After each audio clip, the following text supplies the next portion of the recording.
Hello, and welcome to Rocket Fuel, your daily update of everything that's happening in the Rocket Pool community. My name is Wack. Today is August 27th. I'd like to apologize for missing the last few episodes, but today I'm back with a jam-packed episode that's going to cover a new bi-weekly update. We're also going to be talking about RPIP 62, reaching draft version. Let's see what that's all about. We're going to talk about the latest GMC round, 1KX exiting a node. We're going to be talking about a bunch of other Rocket Pool stuff. And then on the Ethereum side, we're going to be talking about some controversies around the Ethereum Foundation and them spending some money. We're also going to be talking about Vitalik's amazing tweets and how he's been on Twitter a lot more, and a whole bunch of other things as well. So let's get started. 10, 9, ignition sequence start,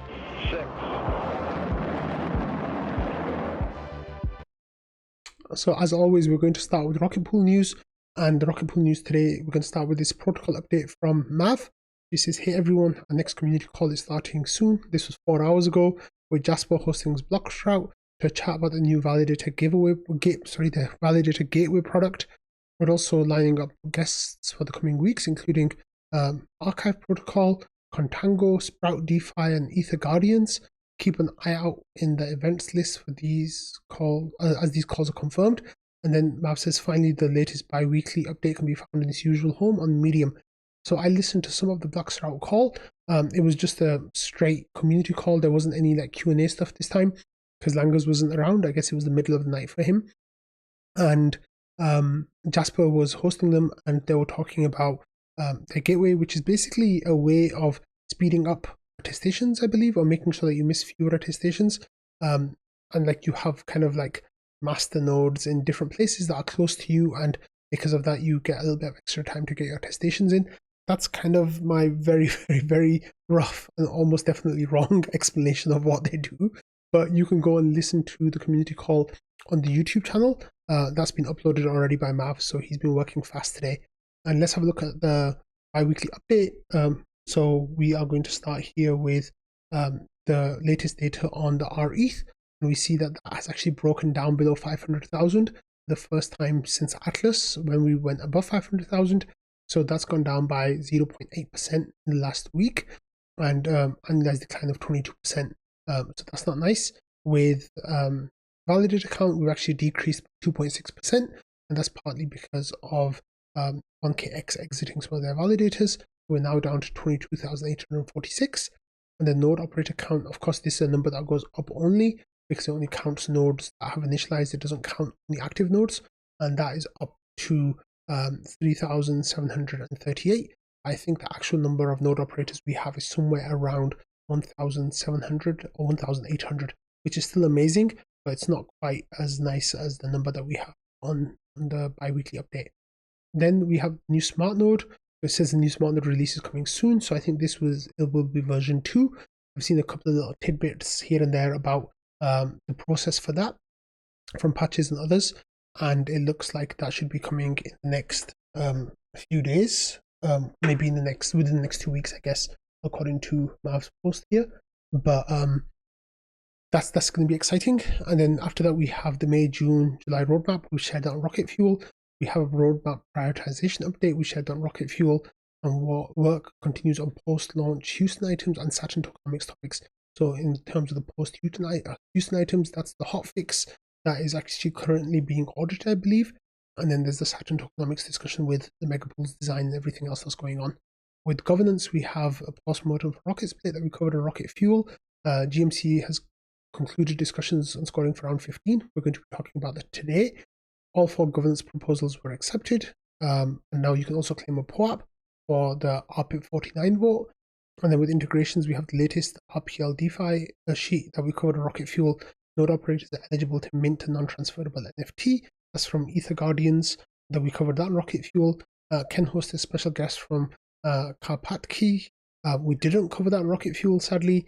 RPL has a new exchange listing. Do your own research. Got to be careful with all of those. And Contango highlighted a DeFi opportunity for liquid stakers. I guess they're going to be coming on the community call soon. So that gives you an update of some of the things that have been happening in the protocol, but frequent watchers of Rocket Fuel will be up to date on most of that. Okay, so the RPIP that has gone to draft, Let's see what it is. And this is from Halulo saying it feels like we're honing on something that's at least close to what I have the RPIP draft. So I'm just going to ask for a review and RPIP number.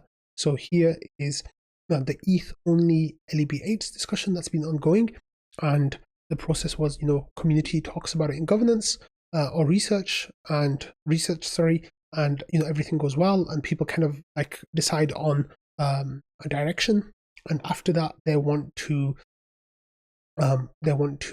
make a draft. So that's the place that we're at now. The next step would be to make some tweaks to the draft and then put it in the forum. It'll stay in the forum for a week, at which point there'll be a sentiment poll to see if it's good enough to go to a vote, or if it needs more discussion, or if it's something that you don't want to happen at all. And then if there's promising sentiment, then it will go to a vote. So this process could take about 2 weeks' time. Then it will be live for a vote for 2 weeks. In that time, hopefully the hotfix will be done. So if the vote passes, which of course there's no guarantee of it passing, if the vote passes, then it could be implemented quite quickly. So we could potentially have ETH-only validators on Rocket Pool within the next 6 weeks, which is actually pretty amazing. So there's a whole lot of discussion here that I'll come back to in a minute, but let's actually go and have a look at the draft RPIP first. So here it says RPIP 62, tokenomics, rework, prelude. So this has been called Saturn 0, it's been called ETH-only LEB8s, it's got a whole bunch of different names, but the official name is tokenomics, rework, prelude. It says this proposal aims to improve RPL tokenomics in the short term to unlock protocol growth. And like we've talked about on Rocket Fuel before, the idea is that we get as much TVL as we can now, stave off potential siphoning off vampire attack from Lido with their CSM launching, and build up that CSM, build up the TVL for when Saturn goes live, so we have the maximum impact of value capture for Rocket Pool. So here the abstract says the proposal aims to improve RPL tokenomics in the short term before the changes of RPIP 49 can be implemented. Mini pools can be created without a minimum RPL requirement and 5% contract commission, a temporary until Saturn 1 in reduced form until Saturn 2. Dynamic commission boost beyond this value is introduced. The total dynamic commission starts at 10% and scales linearly with linearly, sorry, we're on a journey there together, with a RPL stake up to 14% at 10% borrowed ETH. The cliff for RPL rewards is removed by extending rewards linearly below 10%. Scrub penalties are changed to be taken out of the node operator's ETH bond instead of slashing RPL. And then the motivation for this is, with the DAO having voted for Saturn, the fundamental value RPL will primarily be based upon megapool TVL. Short-term increases in TVL are beneficial for the protocol as long as they can be expected to convert to mini pools. On the other hand, as competition emerges and equivalent or higher yields accessible without the need to acquire the protocol token, short-term RPL utility is unlikely to continue to significantly support fundamental value. Therefore, node operation is made more attractive by allowing mini pool creation without RPL and removing the cliff for RPL rewards. Contract commission for these new ETH-only mini pools is kept less attractive than mini pool validators under Saturn 1 to encourage migration once dynamic commission is disabled. In the interest of acting fast, this proposal minimizes smart contract changes. The suggested parameter changes can be enacted immediately after the vote passes, and changes to the scrub penalty are implemented. The dynamic commission requires reward tree spec changes, which would be rolled out alongside the parameter changes shortly thereafter. So this then tells you the specification of what all the values are going to be changed to, how it's all going to work. So for example, node per mini pool stake minimum, that's how much RPL you have staked, shall be set to 0. And then node fee, network node fee target shall be set to 5%, etc. Then the rationale is about mini pool conversions, dynamic commission eligibility as well. And then there's some considerations talking about node set. So how it's going to impact supporting protocols, and then also Rocket Land as well. So for node set, it says node set's constellation enables liquid RPL staking, XRPL, and liquid ETH staking with full solar validated yield, XR ETH. By building on top of the core protocol, this has the potential to increase node operator TVL by attracting market participants that do not wish to lock their capital in the node, as Constellation's revenue is mainly derived from ETH commission, sustaining viability requires maintaining the ability to earn high ETH commission on mini pools. Dynamic commission addresses this by offering 14% of total commission. RPL collateralization levels are 10%. And then with Rocket Lend, this is a Rocket Pool specific lending tool, lending protocol funded by the GMC. It enables node operators to use their ETH bond as collateral to borrow RPL and stake on their node. This proposal will likely make borrowing RPL less appealing as the marginal ETH yield it unlocks is reduced. However, the proposal may also onboard new node operators that will be interested in participating in the lending market. As such, node Rocket Lend can still serve as an important role in increasing capital efficiency for both lenders and borrowers. And then with security, there's information about like how the collateral is changing, etc. This is the minimum collateral per mini pool is lowered from 10.4 ETH to 8 ETH at time of creation. This is sufficient as it's still significantly higher than the 4 ETH validator bond proposed in RPIP 9. And then this is without changes to the scrub penalty mechanics. Setting the per mini pool RPL stake to 0 would remove the ability to penalize mini pools that set incorrect withdrawal credentials, etc., etc.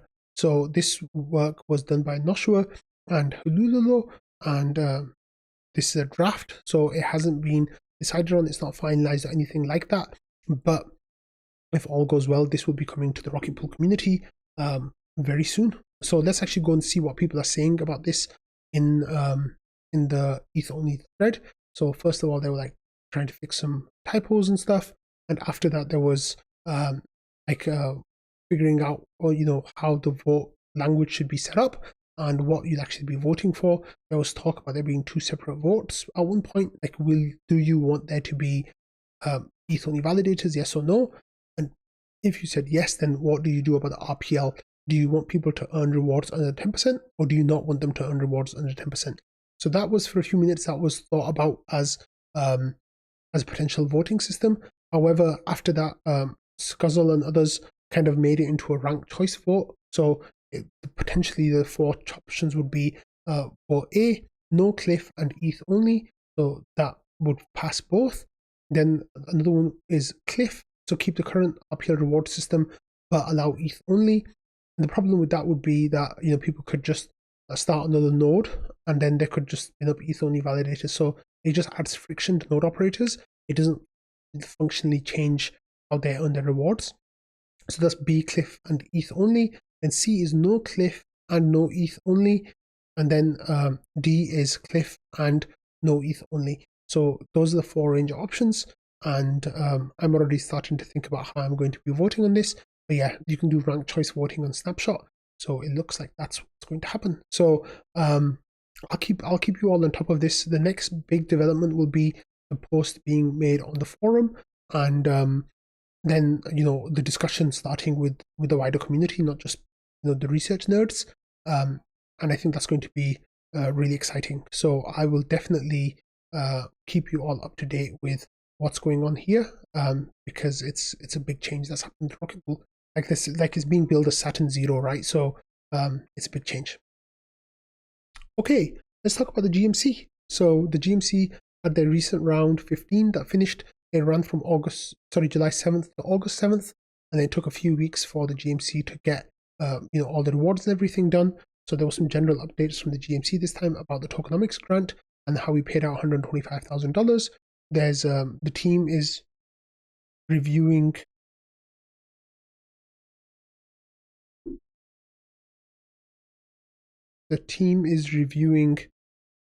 oh, I just lost power there for a second, but it seems like things are working still.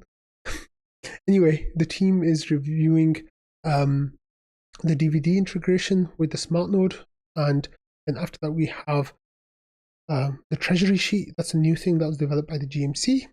And we have administrator renewal. So Shifrin, who's the GMC administrator, was rehired by the GMC for another year, and Shifrin will be getting paid. He'll actually get a pay rise this time of 7.5%, and he'll be earning $5,375 per month, which he earns every penny of that. Like, without him, the GMC just wouldn't function. He's amazing. Then GMC year 3. So, we're in round 2 right now of the GMC, and we are actually heading towards round 3. So we have for round 3 a new election coming up. So nominations will go up on October 15th, and that will run for 7 days. After that, we'll have nominee statements going out from October 22nd to October 27th. The voting will take place over the course of 2 weeks. from October 28th to November 11th. And then after that, we'll have a new GMC roster from November 11th. So the whole process will take 4 weeks. So it's really exciting that this is happening. And I'm pretty sure that I will run again for the GMC. I'm one of the original members from the first round, and I absolutely love being on the GMC. So I think I will run again at this moment, but that might change. A couple of other members of the GMC have indicated that they will be running again also. That's really exciting. One thing to know, if you're listening to this and if you want to run, but you feel like you haven't made too many contributions to the community, now's the time to like start taking part in the community, getting your name known, getting like your face out there, and making that impression. And of course, we get $300 a month for the work that we do. It comes out to be around 15 hours of work at absolute most. So you get like some token amount just as a way of saying thank you. It's around $20 an hour, I think, or something like that. So it's pretty cool. So let's actually have a look at the actual rewards. So total grants requested were $31,400. Total grants, bounties, and retros requested was $50,000. And total funds incoming this period to the GMC for inflation was $56,000. And the GMC has about $950,000. So here there's a list of people who got rewards. So Art Democrat with Ramana are writing a report about MEV theft and loss report. So they're getting $15,000 for that. That was approved. Pat, and I guess myself, we got approved for the weekly orbit. And that's over the course of the next 6 months. Ramana got a retro grant for the vote initialization and delegation visibility. And that was, the sheets that I was using to let you all know about how many people have delegated, how many people are still haven't initialized their vote. And then Epinef put in a grant request, a bounty request for people to work in support. And after that, we had Block, I don't know how you pronounce that, with a hackathon, and that was declined. So you can go there and read all the justification for who got what and why they got it. But that's actually a really nice update from Schifrin. Of course, the next round of the grants is already open. So if you want to apply for a grant, if you want to set a bounty for someone else to do some work that you want to have done, or if you want to give someone a reward for the work they've already finished, you can put in a request with the GMC. And I think that finishes on September 5th. I think when my electricity went down, my internet stopped working, so I guess my internet is out right now. I hope the Discord is still working. Oh no, yes, it's working, thankfully. Okay, so let's go from here. So you can see that the next story is about 1KX. And 1KX, we covered this on Rocket Fuel last week when we thought that they were potentially exiting, but it looked like they were just trying to bring their validators up to 10% to get rewards in RPL. Well, since then, it looks like they've actually exited some validators, actually exited all the validators on one of their nodes. So here is like a few hundred a few hundred validators basically being exited, and then they also withdrew 107,000 RPL from their stake. So people were kind of panicky a little bit when this happened. They thought that there was going to be market sold. It hasn't been sold yet, so we'll definitely keep an eye on that and see what's going on, and I'll let you all know what's going on with that.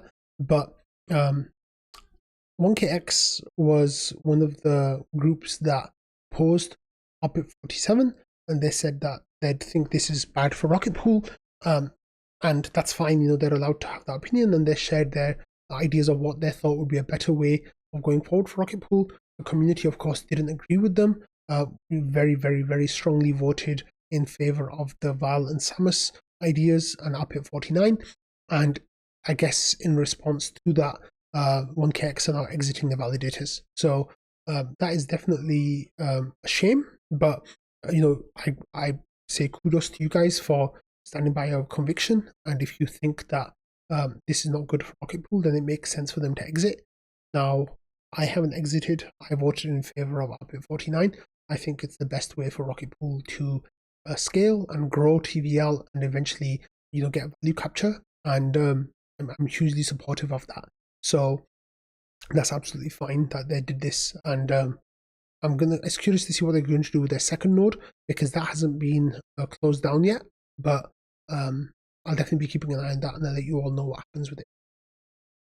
Okay, and then here I brought up Rocket Scan to have a look, but Rocket Scan is not giving the best information nowadays.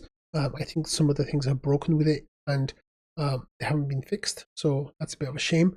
But and you can have a look. But it just says that their validators are pending, and they're obviously not pending. They're exiting or have exited. So that's that information there. Okay, and then this is just their stake being withdrawn. Okay, an interesting thing that happened is one of the things that we talked about on Rocket Fuel is Consensys Mesh setting up a validator, and they have actually delegated their vote to Dave, the founder of Rocket Pool, Darcius. So they have 250 vote power with around 65,000 RPL staked, and we can actually see now that they have 85 mini pools, and it's based in New York as their time zone. So I think that's really interesting that they have this setup. They even tested like withdrawing some RPL from their node and playing around with a few different settings, I guess. But this is really cool that this is happening. I'm sure eventually we might get some details of what's actually going on here, but I just thought I'd give you all an update since it's been a while that we've talked about Consensys Mesh here. But this, of course, as far as we know, isn't the protocol level whale marriage that we're waiting for. I think we're still waiting for that.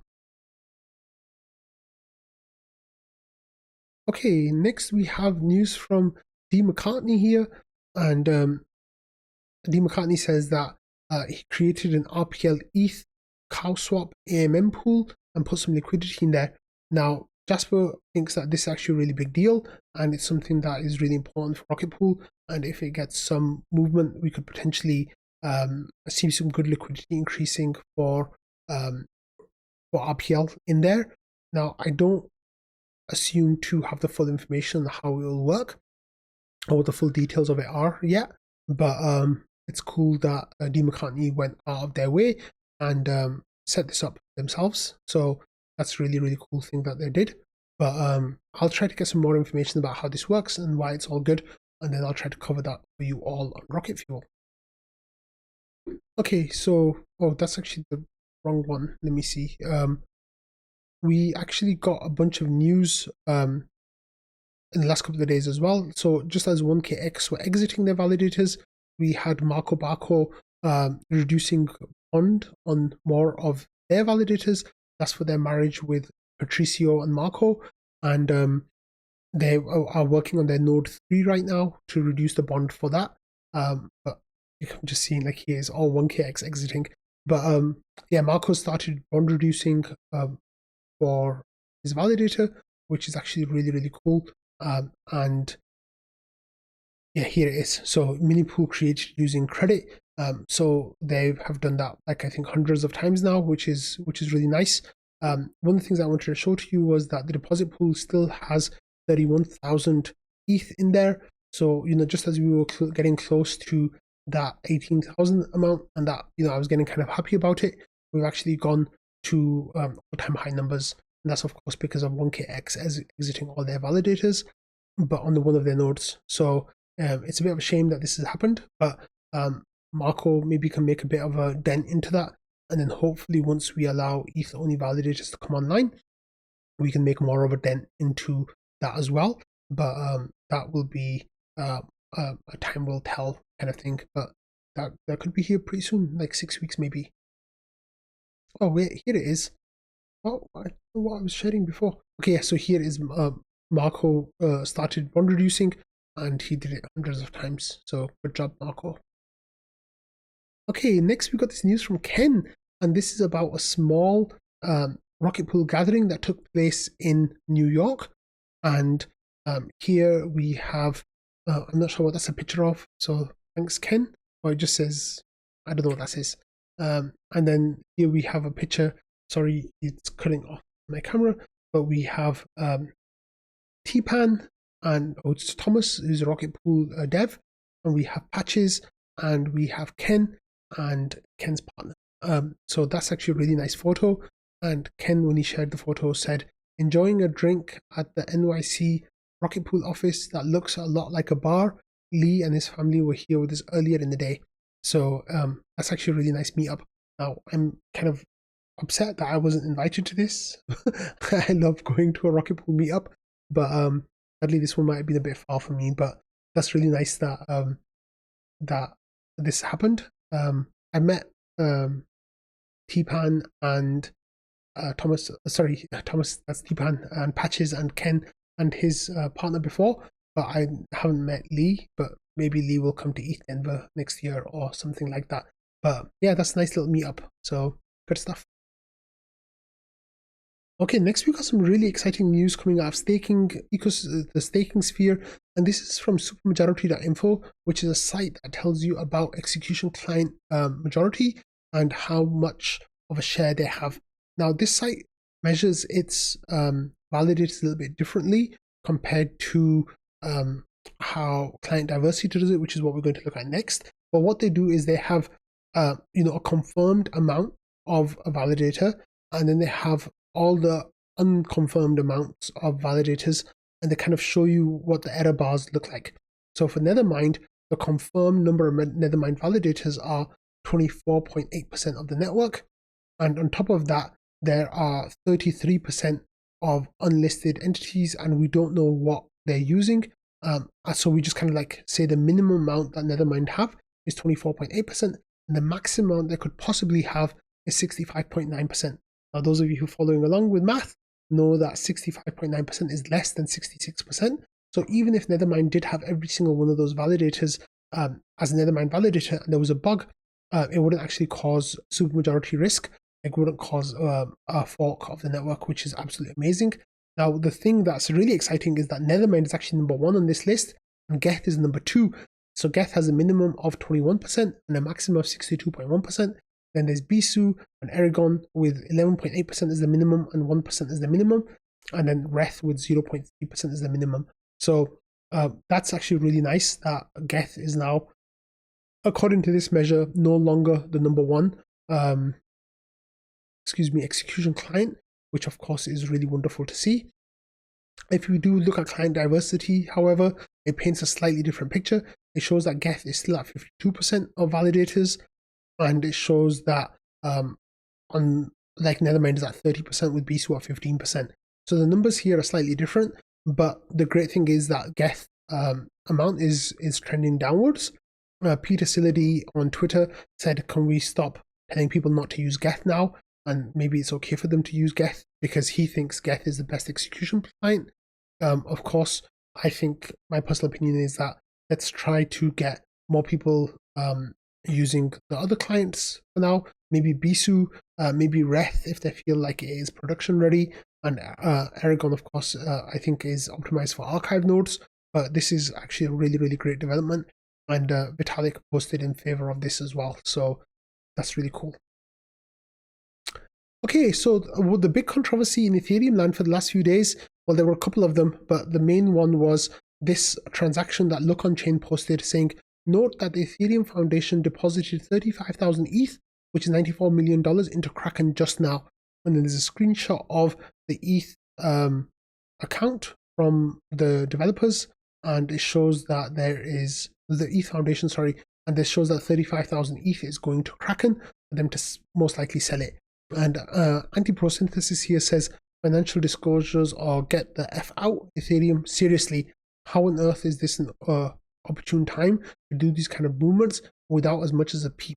And then they tagged Aya, who is the Ethereum Foundation ED, whose job it is, I think the like kind of like the head of the Ethereum Foundation pretty much, and tagged Vitalik as well, because I think Vitalik is actually one of the co-chairs on that position. So Aya here says that this is part of our treasury management activities. The EF has a budget of $100 million per year, which is largely made up of grants and salaries and some of the recipients are only able to accept in fiat. This year, there was a long period of time when we would have advised not to do any treasury activities due to the regulatory complications, and we were not able to share the plan in advance. Also, this transaction is not equal to a sale. There'll be planned and gradual sales from here on. So there are a few things to note here. The first thing is that the EF spends $100 million a year. That's their budget. So a whole lot of people were getting upset about that number. The second is about the treasury management. People were saying that instead of selling their tokens, the Ethereum Foundation should stake all of their ETH and live off the staking rewards and selling those basically. Another group of people were saying that the Ethereum Foundation should use Ethereum. They should go and get a collateralized loan against their position and use that to pay out people. So there are a few other like strands of thoughts there as well. And then the third thing that was actually really interesting here was like that the Ethereum Foundation said that they were advised to not do any treasury activities. And I think that's because the SEC was investigating the status of Ethereum Foundation because they removed their canary note as well. What's interesting, however, is that now that these activities have started up again, it makes you think that that regulatory issues that might have existed don't exist anymore, which is actually really, really cool to see. So that part is definitely cool to see. And of course, the final thing to note is that this will be drip fed into the market. It's not going to be dumped all at once. It probably will be on some kind of time-weighted average selling, or it could be something like setting limit orders at certain prices. Limit sales at certain prices. So the feedback to this is right away, like people like Eric Connor and others start asking, like, why does it take us wondering what's going on? In order to get any kind of answers, you should be more forthright. And other people saying, like, what's the breakdown of the budget? Tell us the information, etc. So there was a whole lot of questions. A lot of people then started kind of like showing their takes about this. So here, Pseudotheos says, y'all are seriously complaining that the Ethereum Foundation's total expenditure is $100 million per year. That's including paying research under market rate. This is Polkadot just spent $37 million so far this year on marketing stunts, like putting logos on private jets. It says, okay, so that's definitely one thing to pay attention to. Is like, Ethereum Foundation is actually doing some really cool stuff with their money. Here, Hudson is explaining what he saw at Ethereum Foundation when he worked there from 2016 to 2021. He said, I worked at the EF during that time. I was in roles such as DevOps co-lead, a community lead, OGSec lead, DevCon 2 to 4 co-lead, operations, IP editor, incident response, and protocol coordination. I have a lot of familiarity with how the EF handled budget and treasury during that time. He says the $100 million budget is not crazy when you take into account everything the EF does. The reason people are having trouble grasping the number is because the EF structure and philosophy doesn't lend itself to having every single initiative they contribute to and work in a single place. In fact, much of the time they choose to provide support behind the scenes and let others take more credit so they can play the role they're meant to play, one of coordination in line with the discipline of subtraction. You can read about that here. And what's really interesting is I have previously been a recipient of Ethereum Foundation grant.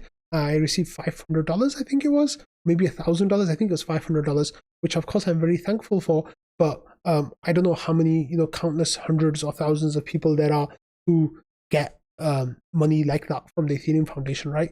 And then here, Hudson goes on to say that there's some things that you might not know that are immediately think of as expenditures. And those are things like trademarks around the world, server and development infrastructure that teams use. The Ethereum.org, they don't run the site but provide a hosting URL and pay some of the main coordinators and contributors. There's research collaborations, there's DevCon and DevConnects, and they're not meant to make profit, so they're whatever that costs. Then there's grants, and he says, Hudson says, they seriously do give out a lot of grant money per year, which makes up a large chunk of the budget. And then there's salaries, saying, I don't know what the latest salaries are, but around 200 people work across every area, but that's just a guess.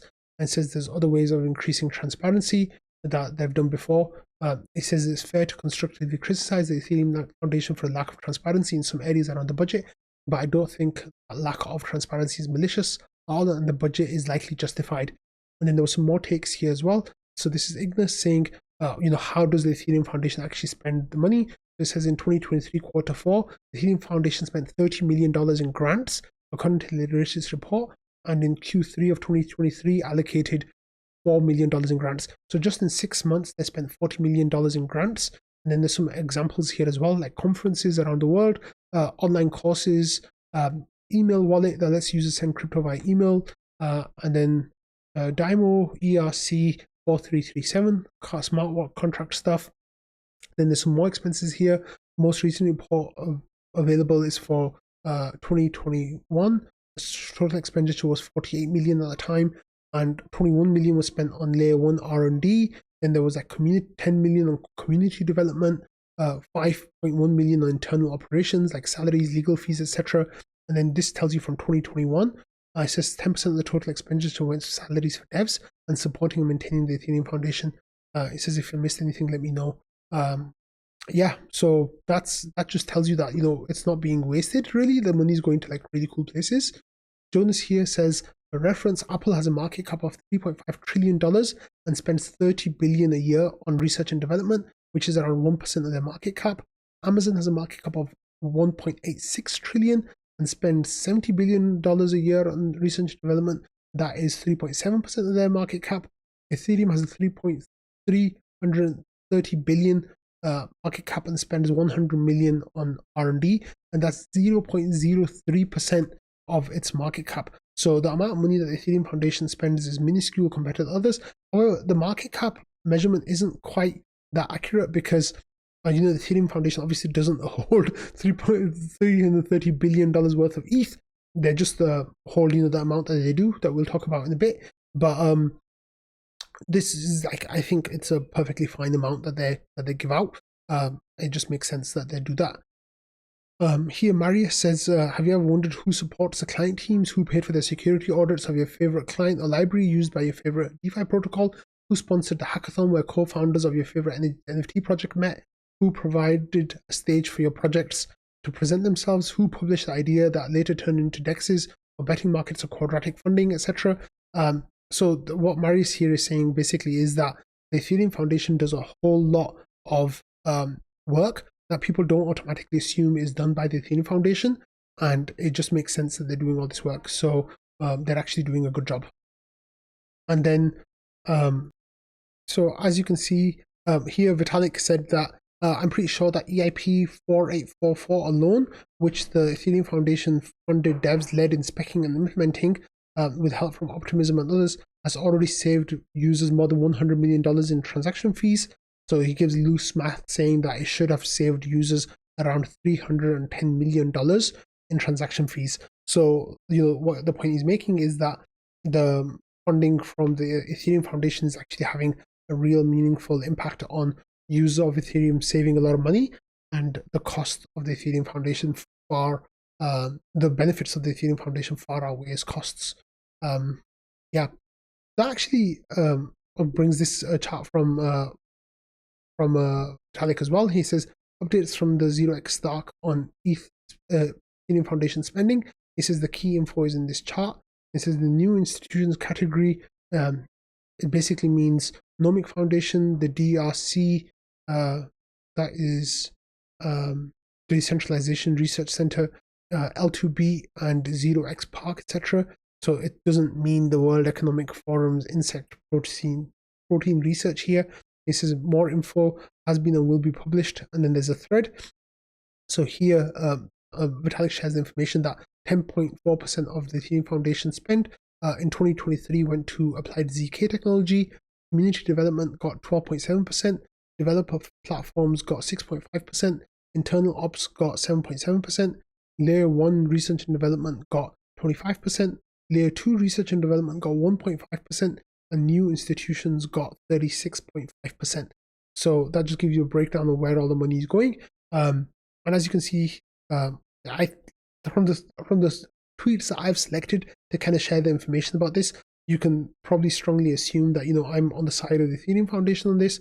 First of all, I think it's not that much money compared to how much value the Ethereum Foundation brings. Secondly, I think people are mostly upset because they feel like the ETH price hasn't been doing well recently, and because the price isn't doing well, they are upset with any ETH being sold because they have this, incorrect idea that any ETH being sold is going to hurt the price even more. And, $100 million of ETH they think is a significant amount. But yeah, that's just the way things stand right now. And I think the Ethereum Foundation is doing good stuff. And once the prices start to increase, this is the kind of thing that people won't be as worried about. Of course, some of the criticism is valid. It would help if there was more transparency on what the money is being spent on, but I guess that is there. It just comes a bit later. And also, if there was a little bit more indication that the Ethereum Foundation, is going to be moving money, I think one good way of doing this is by saying, telegraphing it months in advance, maybe 6 months in advance, maybe a year in advance, saying that on this date we'll be moving this much ETH to Kraken, or to move it into to a different exchange.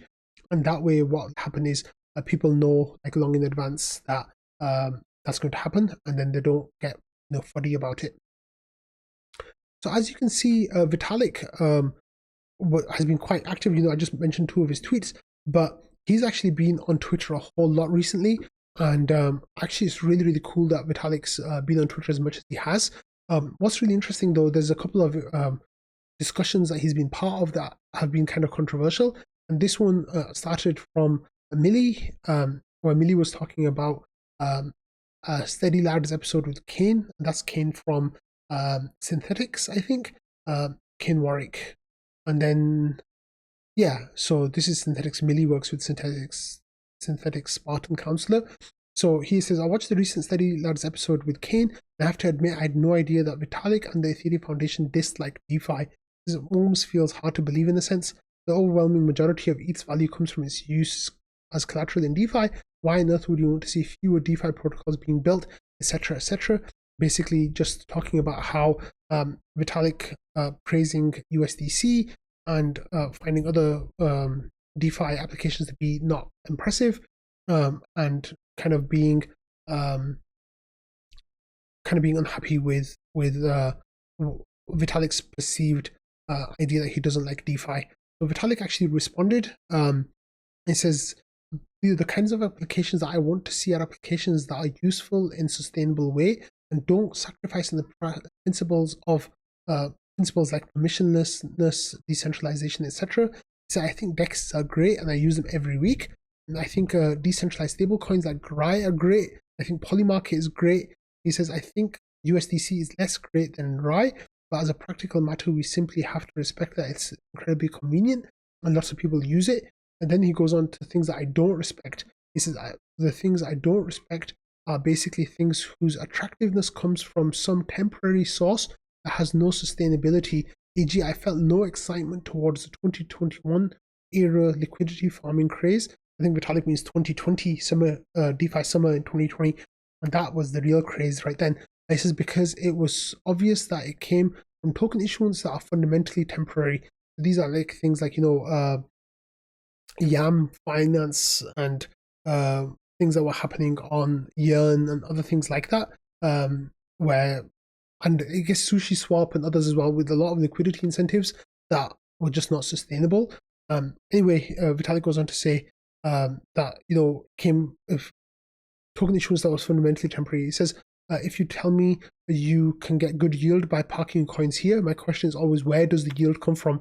Who are the people on the other side of the transaction who are paying the yield?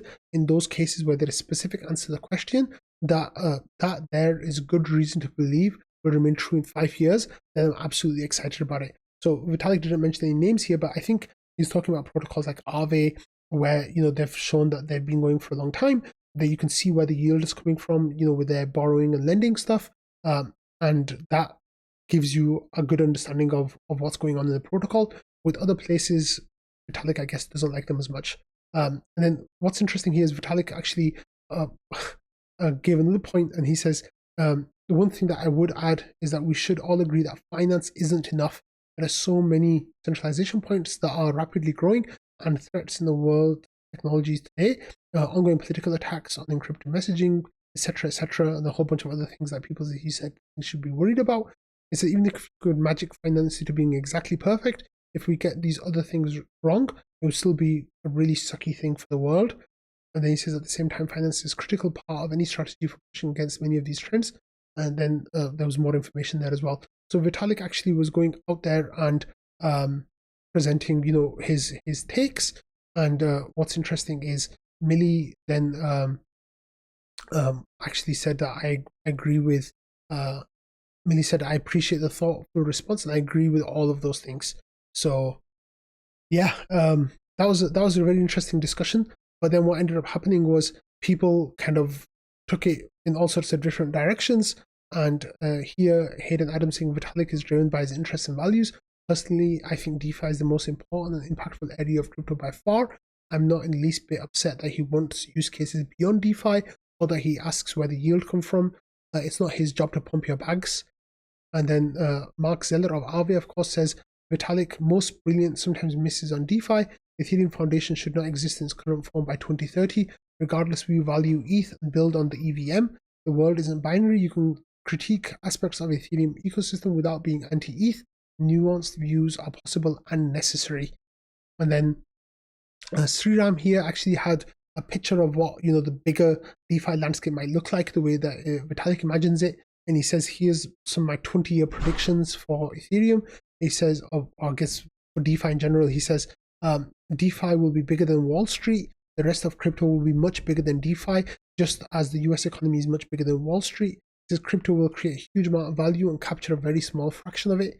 And then he says, without a native on-chain economy, the DeFi will look much more like Singapore, operating on an exogenous economy rather than like Wall Street, which operates heavily on an endogenous US economy. He says, therefore, even for DeFi to attain its full potential, it's important to create an on-chain native economy, identity, metaverse, AI, social sharing economy, etc., all built on chain. And then this is the nice part that I liked. He says, it's our goal at Eigenlayer to build the foundational primitives to build an on-chain native economy on Ethereum. So it's just showing that how this vision that Sriram has for Ethereum, and how he expects Eigenlayer, I guess, will fit into that to bring the whole world online.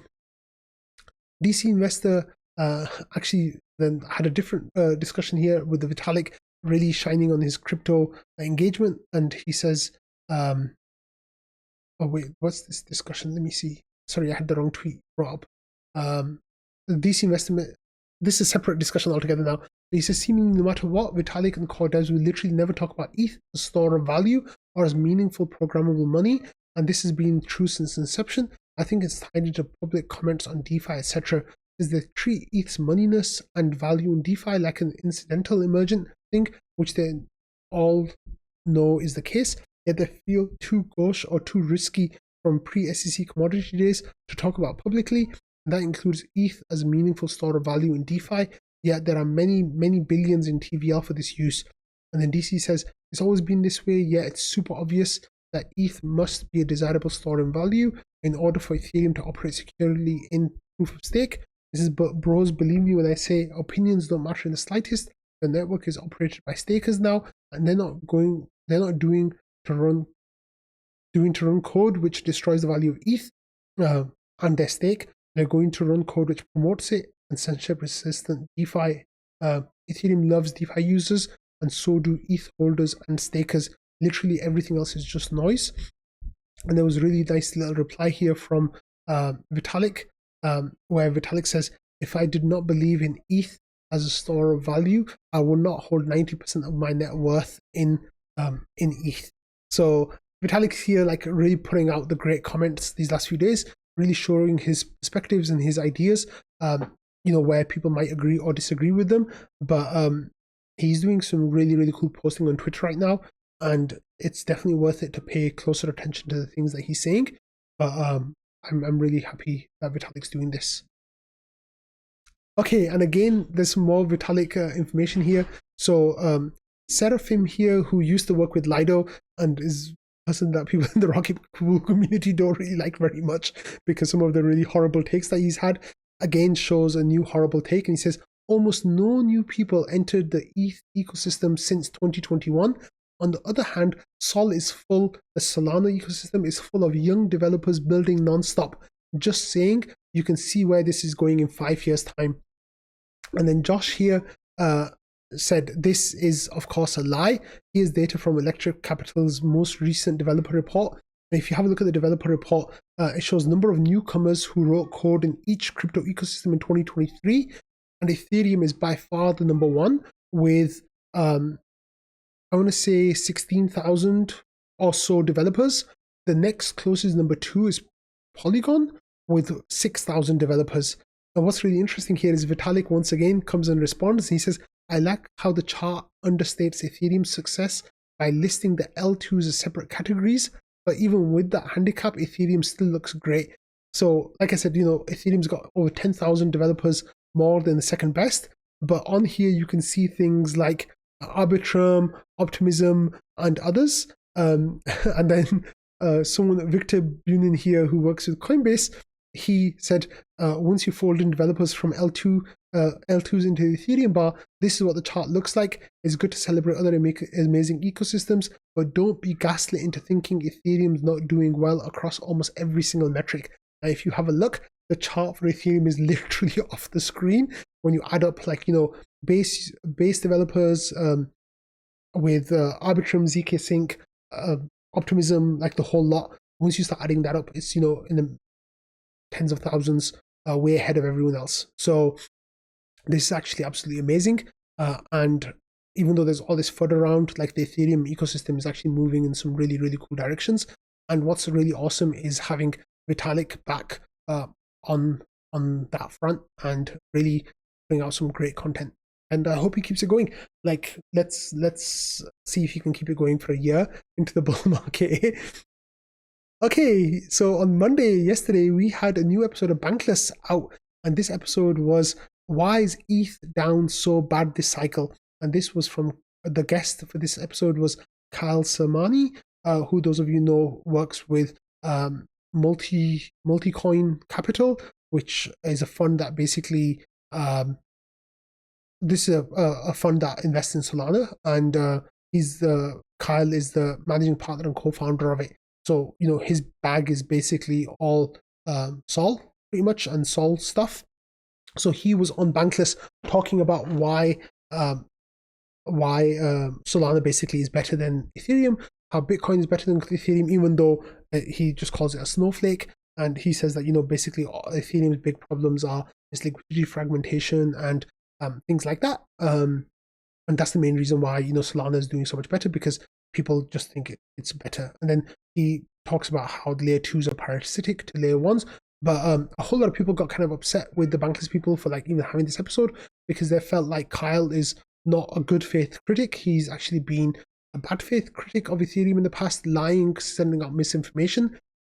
Here we had GP Hummer, who actually wrote a really good response to this. He says, extremely sus guest and episode framing, close to zero pushback on Kyle's gaslighting, and since you didn't provide any pushback, I'll do it for you. Now, before I read this out, in Ryan and David's credit, they did say that this was the first in the series that they want. They want other guests to come on and speak about the positives of Ethereum and potentially explain, the price action in different terms, and potentially even push back on Solana and Bitcoin and others from an Ethereum perspective. And they really, the way they argued it is they wanted to give Kyle time to share his opinions, because of course, it's undeniable that Solana has performed very strongly in the last couple of years or year and a half. And that's, why is that happening, right? And why does Kyle think that's happening? So for better or worse, GP Hummer here actually came out and gave a nice breakdown of what he thinks was wrong with the episode. So first of all, he says, Ryan and David didn't provide any pushback. And then after that, it says, crypto is more than just finance. Yes, finance is important, but at scale, the possibilities are still virtually endless. Then he says, ETH is more than mere tech stock growth asset. And he says that this will be clear when Bitcoin has issues because of its security budget. Then he says, Kyle misunderstands the role of money in the economy, and there's a top of the stack collateral asset. So he was saying that basically ETH is not moneyness, and moneyness is just like a snowflake, basically, and it's not important. Then there's more points to this. I'm just giving you the high level examples. And then Kyle is correct that productive underlying crypto assets can eventually flip BTC to achieve store of value status. Then interoperability is not an unsolved problem, and this should be fixed soon for ETH. So the liquidity fragmentation issues are going to go away. And basically, the idea that Kyle had was that different L2s won't talk to each other to bridge it, let there be atomic bridging across them. But here, GP Hummer says that it's actually the opposite is true, and there's obvious reasons for them to agree to a standard. If not doing so is existentially threatening, and if doing so increases the size of the entire pie. So there was some interesting pushback there. And then Kyle was saying that Ethereum is 9 years old and it hasn't achieved that much. But there's pushback there as well, saying that ETH is 9 years old, but so what? It's achieved 100 billions in TVL and has pioneered numerous entirely new 0 to 1 style innovations in crypto technology. And he says Kyle acts as if ETH is resting on its laurels, but that's not the case. Like literally every year there's like great big updates coming out, with of course Pectra being the biggest update so far, with a number of EIPs going into it. And then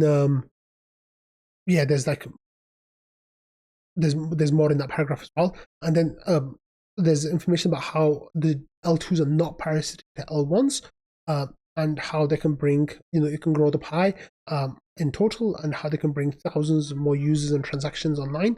And then Kyle argued that basically data availability is not worth much, execution is not going to be worth much, and MEV is the name of the game right now. But of course, Kyle thinks that that's the only driver for value of L1 and L2. And then GP Hummer says that this is insane. One extremely optimistic way to think about ETH is that, more in line with Kyle's worldview, is that ETH is analogous to AWS credits for trustless computing. Would any financial analyst say that AWS credits are only valuable because Amazon can front run your computing transactions? I doubt it. They're valuable because they let you do computing on a cloud server. So the idea here is that ETH will let you perform blockchain activities, and that's valuable in itself. And then he says Kyle is part of the midway camp of thinking that the EF should focus on scaling the L1. And that's actually an active debate that's going on that I've covered on Rocket Fuel before. It looks like there will be some scaling of the L1 happening, but I'm not sure when and how that's going to look. And then Kyle's point about decentralization, about Coinbase, for example, they're not caring. He says that's nonsensical. Of course they care. And then the issues around Sol's unstaking in December 2022 and how that isn't causing a security issue. That's because no one was trying to attack Sol back then. Anyway, what happens is Vitalik comes and replies. Vitalik's just doing some great stuff right now. He says, this is an excellent post. I've talked to a bunch of L2s and there's a lot of will to work together to improve on Ethereum ecosystem-wide interoperability. The one thing I would add is that Ethereum Layer 1 is gaining in robustness. Over the last year, we've seen censorship and centralization scares not pan out. I'm going to be talking about that later. It says, if you want to be an asset, gold standard is proof of work narrative is turning out to be false.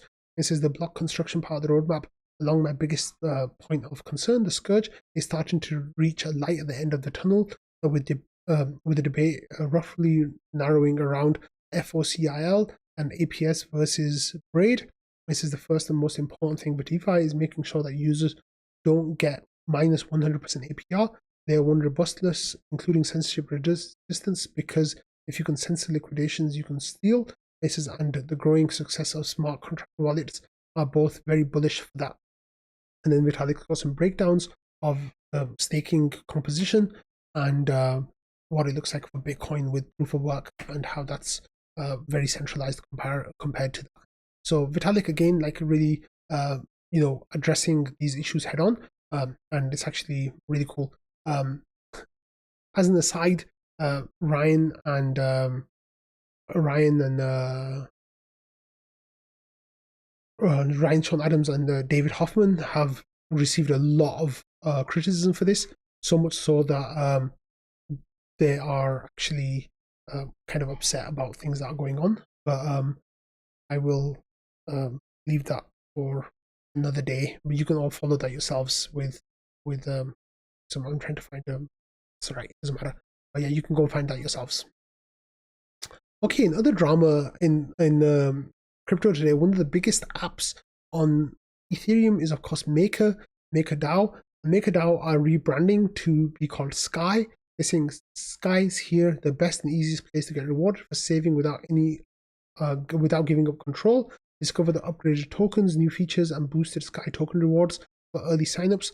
Follow this thread for the latest news and updates about Sky launch.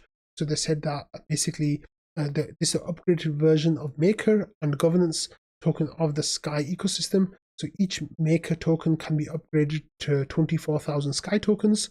Then they've got a new dollar, a Sky dollar USDS. Is this an upgraded version of DAI? USDS is stable coins that gives access to yield, basically, native token rewards. So it's got the fee switch turned on. And then this is powered by the decentralization Sky protocol. Sky.money will offer seamless and non-custodial access to Sky's tokens and rewards through an exceptional user experience. And then they said, getting your tokens, blah, blah, blah, how it's all going to work, and other stuff as well. So I'll let you read that thread at your own convenience. However, this is proven to be quite controversial. So here, Lawrence says the new DAI token has a freeze function, and he says Olympus has fallen. So what he means by this is, centralized stablecoins, the ones with any big market caps, basically, and the ones with the liquidity, had features in there where they could lock wallets if they were not happy with what was going on there. And it was mostly related to hacks, but the fact is that these contracts were built with the ability to lock wallets. And yeah, so with DAI, the thing was that it was a completely permissionless token and completely trustless, which meant that you could mint it by putting your ETH or other tokens, I guess, into Maker, and then you could mint DAI against that, right? Like you could take a collateralized loan, and then once you had DAI, there was nothing that anyone could do. But now with the new DAI feature, the new token USDS, you will actually be able to freeze that, so it won't be permissionless in the same way, and that is actually getting people like Lawrence here quite upset about it. And then the person here, Estron, says, why not just USDC now then? Why do we need a new DAO? And Lawrence says, Kel, surprise, you start buying T-bills as backing, someone at the Treasury is going to give you a pissed off call. So that's the idea that Lawrence has, and here Adam kind of explains it. He says, the reality is that if you want T-bill yield backing, even by secondary Treasury deals, you're going to have a freeze function and a VPN jurisdiction blocker, a trade-off in this industry that it needs to decide on, because you can't reap the benefits of US TradFi system without having its rule set. You're either decentralized and on your own, or you adopt the Treasury Department's stick and then get their carrot as well. And then here, DC Investor kind of sums it up. He says, you should use Aave for borrowing and lending, ETH as a collateral, and get USDC, etc. for stablecoin. Sadly, there's no reason to use DAI anymore. So it looks like this is one of those situations where people are actually quite upset about this, like really upset about this. Jasper, he said, referencing a famous tweet from Do Kwon, saying that DAI will die by my hand, and Jasper says by Dai's hand, DAI has died. So basically MakerDAO themselves basically killing DAI the way it was. And next we have Millie here saying, I think Maker begins this descension into irrelevance from here. As DeFi native, I can't begin to tell you all how bearish and poorly thought out the roadmap is. By the time any of it plays out, DAI will have lost its entire moat and will be entirely replaced by much more reliable alternatives. It said even things like USDC are better in this case. It says this is the end of an era of dominance. Now, I have personally been using LUSD from Liquidity, and I think that is like a truly decentralized and permissionless stablecoin. Of course, because of that, its market cap is smaller, but it really is a much better token. So that might be one for you all to use as well. Next, we've got some really cool news coming out of the staking landscape. I guess this could have been staking news technically, but that's okay. It's actually pretty wide-reaching Ethereum news as well. So this news from Justin Drake saying Ethereum's top builder stop censoring art emoji. Inclusion lists remain a priority. So here we see Beaver Builder, Titan Builder, Self Building, Resync Builder, Flashbot, and Jet Builder. And all of them are now non-censoring except Resync Builder, who has 8.3% market share, and Flashbots, which has 3.4% market share. So this is actually really amazing news. And we also got information from Eric Wall, who shared a screenshot saying, missed this, builder side of Censorship basically fell off a cliff on Ethereum in the last month. And it shows you how it's down to like 6%, well, according to this image, but according to Justin Drake's number, it's about 12%, which means that if you have a transaction that you want to get through on Ethereum, and it's like OFAC non-compliant, like for example, if it's been through called Tornado Cash, then you can get that through within seconds, basically, potentially in the first block, but maybe in the second, definitely by the third, pretty much, with the way the statistically works out. And you can get this information from censorship.pix, and here they have this Ethereum censorship dashboard, and it tells you where the censoring is happening and what's not happening. So with validators, around 13% of them are censoring. With relays, it's about 50-50 split, and with builders, it's a 90-10 split for non-censoring. So like I just said, you can probably get your transactions through within a few blocks. I think because of the relays, the way it works is it might take at the very most a few minutes before you've got 100% chance of getting through, provided you set the correct gas limits and the tip amounts for the proposer. So this is actually really, really cool stuff, and you can just see how the information has changed. So with validators, it stayed at around that 10% number for a while. With relays, a while ago it was 80 around 80%. In that time, it actually has gone down to around 30%. But then at the end of December last year, one of the relays came online that took a big market share, or they changed it basically to make it more censoring, and then that went to 60% censoring and 40% non-censoring around that point. But now we're at around 50-50 split, which is okay, I guess. And then with relays here in the last month, with the builders here, you can see that it was around a 50-50 split there as well, but it's gone down considerably in the last month. So that is really great news and really wonderful to see that Ethereum now has beaten those censorship concerns. And here, once again, as always, I thought I had a tweet lined up from Vitalik talking about how the censorship concerns have been beaten pretty much, but I just realized that I don't have that lined up, so I'm sorry about that. But like I said, Vitalik's been posting a whole lot on Twitter, which is really, really great to see. Okay, next we've got some really bullish news coming out of the tokenized securities sphere. And for those of you who know, most of this is on Ethereum. There are a couple of funds that are on places like Avalanche. I think there's Franklin Templeton fund that's on there, but the majority of them are on Ethereum. The biggest, of course, is BlackRock's Biddle Fund.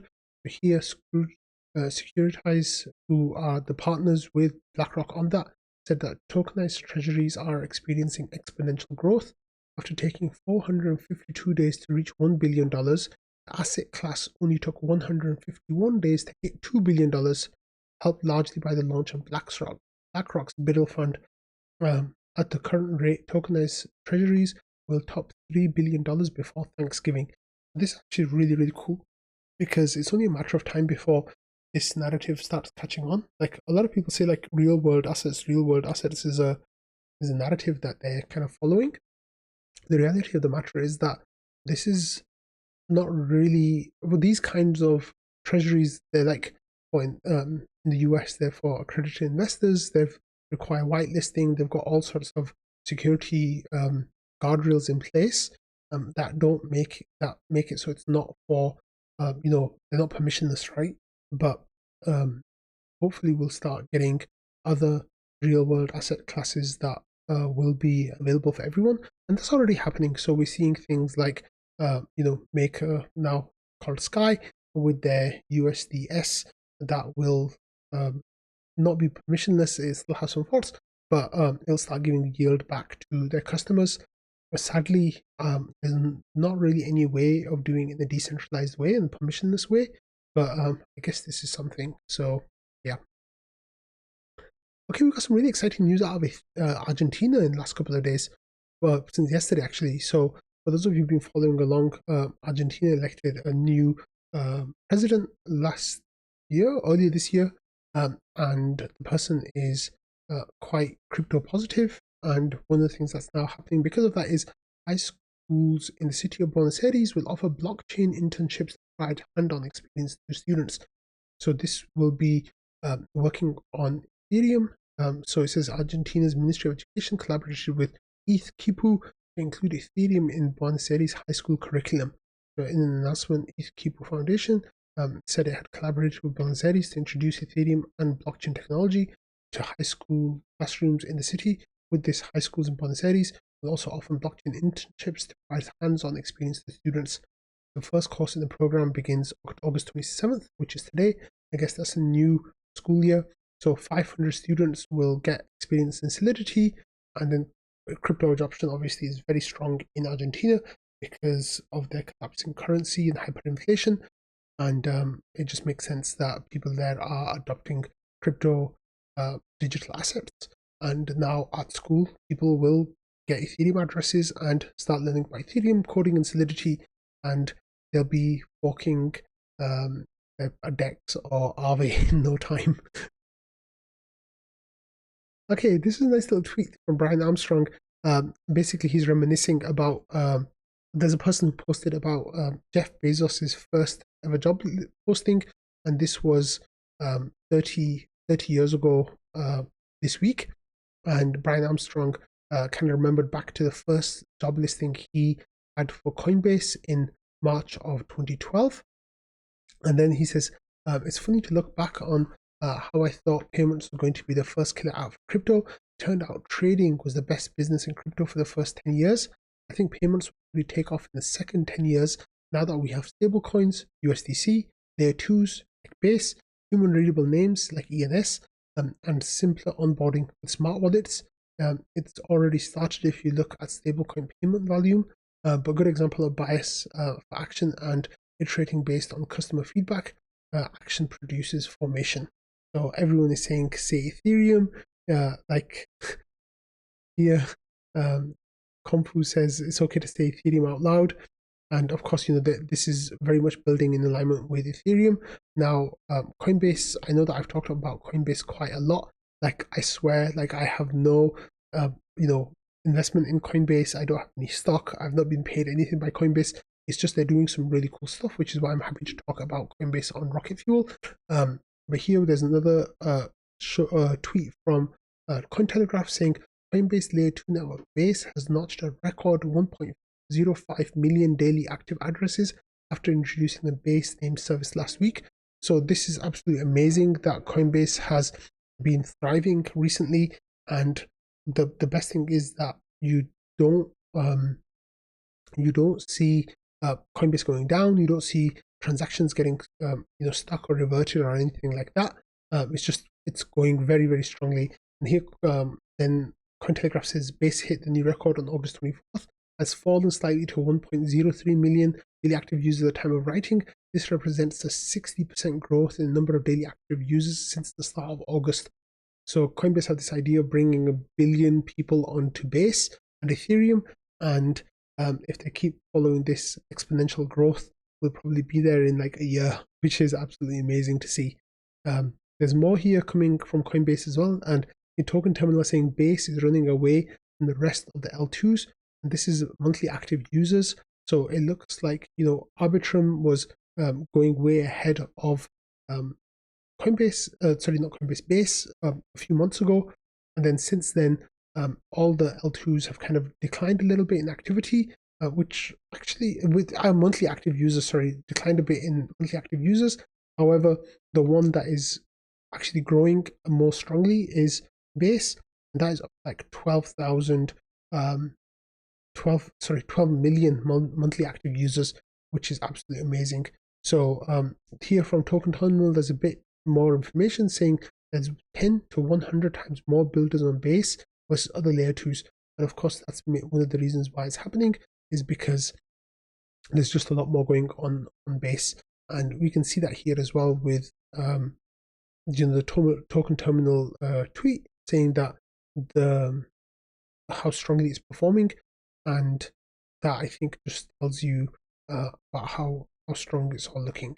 And then next, we have some information about base names. So this is the thing that I showed you all on Friday's episode, I think it was, where I got my own base name and it took less than a minute, and I got it for 10 years and it took like $2 or something like that. It was a very, very, very good experience.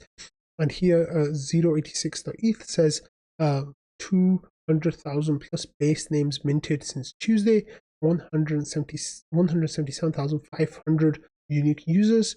There's currently 3.48 million ENS names minted and 1.02 million 29% unique owners. Base names unique owners will soon surpass ENS. What took ENS 8 years will take base less than 8 weeks. So of course that depends on if they can keep their growth happening strongly, but this is absolutely wonderful to see that it's working so well. So congratulations to the base team. Like Jesse and everyone else is working so hard on this, and they're already starting to see the fruits of their labor with this hugely successful campaigns one after the other, and I'm just like astonished by how well they're doing right now. Okay, we've got an Ethereum film coming out very soon. So here Linda says, if you want to see the Ethereum film Vitalik, an Ethereum story documentary in person, we're showing it in theaters for a one-day premiere on September 18th, and the streaming is going to start on September 20th. So the Thursday the 18th and the Friday the 20th. This is, we're using platform Gather that books theaters once it hits the tipping point by Saturday, September the 4th. So New York and San Francisco are sold out, but are in the process of getting into larger theaters. LA is 31% tipped, Chicago 17% tipped, Austin 10% tipped, Toronto is happening, and all the other cities, you can follow the links there. So I'm actually hopefully going to the Chicago event, and that looks like it is 12 tickets out of 61 tickets have been reserved, and ticket ranges around $20. So if you are interested in viewing this, definitely check out this tweet. Link, of course, is always in the description. They're also going to be doing premieres in Singapore, London, Lisbon, and a few other locations with details to be announced. So follow Linda's Twitter or the Ethereum Film Twitter account to find out what's going on, and then you can also attend, and we can all watch it together on Wednesday the 18th, and then we'll all be talking about it on the 19th, and then everyone else can watch it on the 20th. And I think it might be one of the things that people are talking about that weekend. I'm curious to see what memes will come out of this. I'm sure they'll be pretty cool. Okay, moving on to some other news now. One of the big pieces of drama from the last few days is Telegram's founder, Pavel Durov, was arrested in Paris. So here, this has made the mainstream news. Like, a whole lot of people are very angry and upset about this, and it seems like there's quite a lot of drama about it. So here, this is the AP News covering the story. So it says that basically France were upset with the lack of moderation on Telegram, and they put out a warrant for arrest for Pavel, and he landed in Paris, supposedly under the pretenses of meeting with the president of France, Emmanuel Macron, for dinner. And as he landed at the airport, he was arrested. So the talk here is Pavel Durov, the founder and CEO of the messaging app Telegram, was arrested in Paris over the weekend over allegations that his platform is being used for illicit activity, such as drug trafficking and the distribution of child sexual abuse images. So then there's information about what it is and what the supposed crimes are. So the main thing that we'll find out is on Wednesday, which is the 28th. He has a court appearance, at which point he can be charged or will be actually that's my mistake. So he has been held at the moment without charge, and he has until Wednesday to be charged.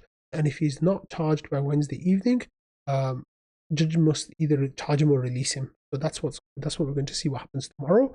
But I feel like if he doesn't get charged and he's released, he will be leaving France and he will never return again, even though he's actually a French citizen. I think he has a bunch of citizenships. So a whole lot of people have been commenting on this in crypto. Of course, Telegram have their own. Well, Pavel has his own crypto chain called Ton Chain, which is integrated with Telegram, and a whole lot of people, in the crypto sphere have been talking about this. So there's a whole lot of drama there.